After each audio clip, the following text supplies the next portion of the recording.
So I have put this off way too long.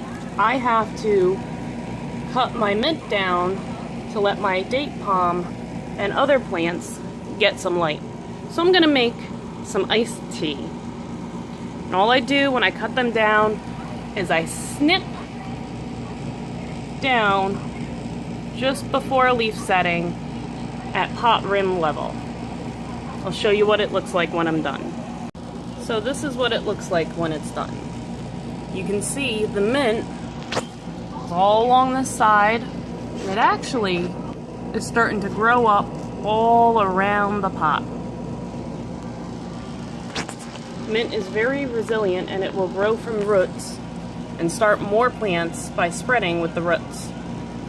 By cutting it down, I am now allowing for my date palm, my coleus, my African violet, and my indoor peppers and tomatoes to get some light. As I'm growing my mint inside, and I don't use pesticides, I don't have to rinse it off. I can use it just as is.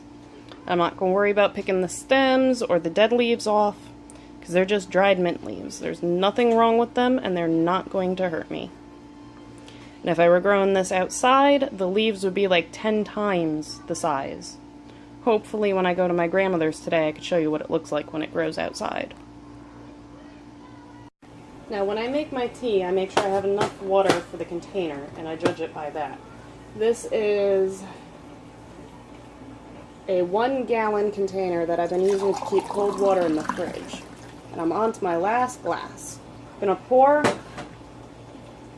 the last of the water into my cup, and I'm going to fill it up with fresh water from the tap. Because of the size of the container and how long it takes to fill, I'm placing it in the sink. Don't mind my food disposal in the sink. That is a lemon that I put in there. Well, lemon skin to kind of clean it out. I don't like to use chemicals, so I use citric acid to clean it out. But this will take a few minutes to fill up, so while it's filling, I'm going to get a pot and meet you back at the stove. Now that I have my pot and my container filled up, I'm simply going to dump the container of water into the pot. Now as the water boils, a lot of the water is going to evaporate. However, that's okay, because we're going to be putting stuff into it. We're going to put the burner on high and let it come to a complete boil. Once it comes to a complete boil, we will put our tea bags and our mint in.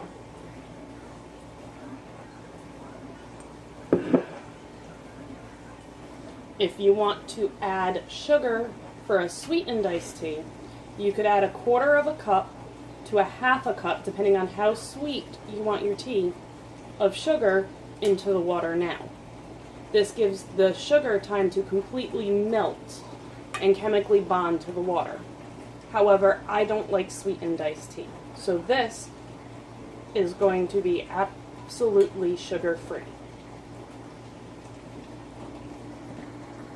I will let my kids and my family add sugar to their iced tea as they dispense it for themselves. Now you can use whatever tea you like, as long as it's a black tea. You could use an English breakfast tea, you could use an original blend, an afternoon tea. You could probably even use a green tea or a white tea for this recipe. However, this is my great-grandmother's recipe, so I'm going to be using Red Rose Original. Now that the water is just about boiled, it's not at a complete boil, however, we're going to bring it to the boil with the tea bags. I'm putting 10 tea bags into my iced tea. I'm going to take 5, tie them together, Drop them in to the water and loop them on one handle. I'm going to take the other 5 and do the same thing on the other handle.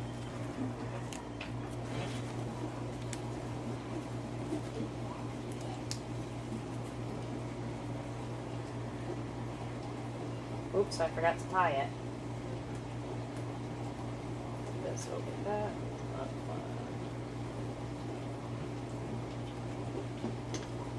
Now, you can see through the steam that the water is already darkened up with the tea bags, and they're just sitting at the top, and they're not fully submerged.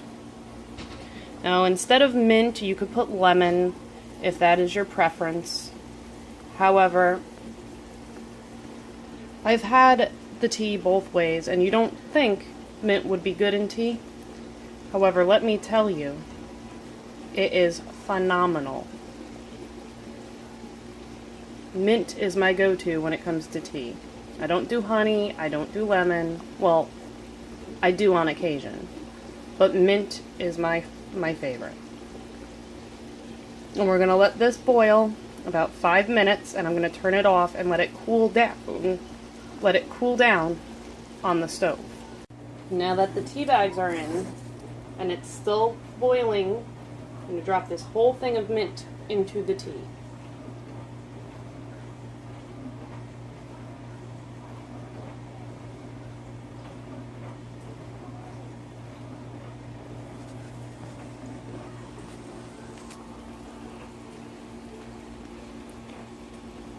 Once the mint leaves are completely cooked into the tea, it is done, and it typically takes 3 to 4 minutes.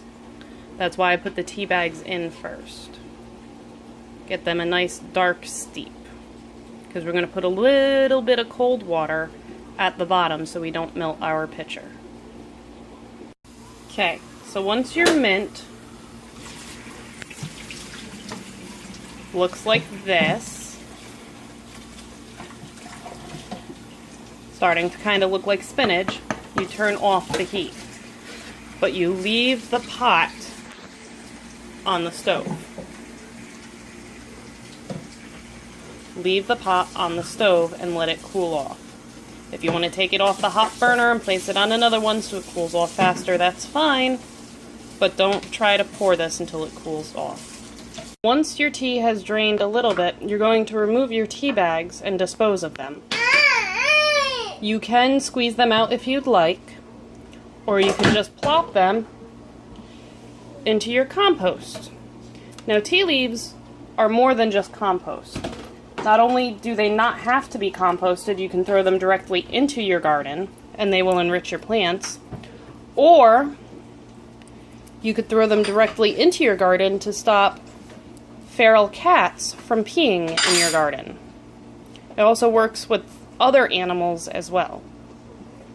Stop animals from digging, it keeps the bugs away, has a lot of uses.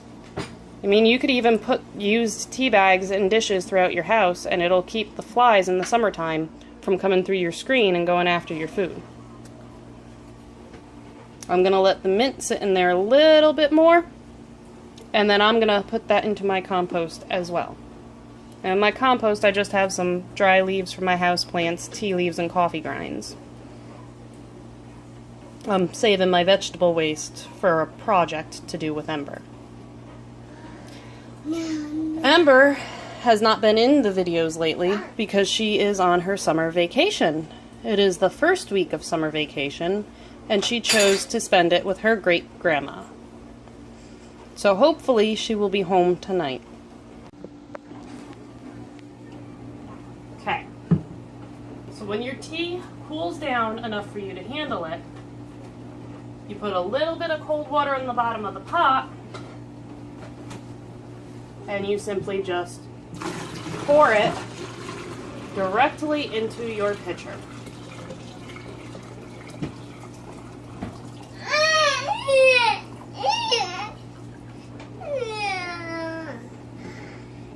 And we put 1 gallon of water in, we put a little bit of cold water in, and we're just above the 3-liter line. 3 liters of iced tea. Anna, it has to cool down before you can have some. The mint will stay in the pan, and all the tea will come out. That's just liquid coming out of the mint. Now, you don't want to leave the mint leaves or the tea bags in your iced tea because it'll continue brewing even after it cools off. And it'll become stronger and the flavors will be overwhelming. It won't be refreshing anymore. And remember, when you're boiling your water before you put your tea bags in, that's when you add your sugar. Depending on how sweet you want your tea, you could put a 1/4 cup of sugar to a 1/2 cup of sugar. No more, otherwise it will not dissolve, and you will have sugar at the bottom of your iced tea. Now we're simply just going to place this into the refrigerator and let it chill for a few hours, and it's ready to drink.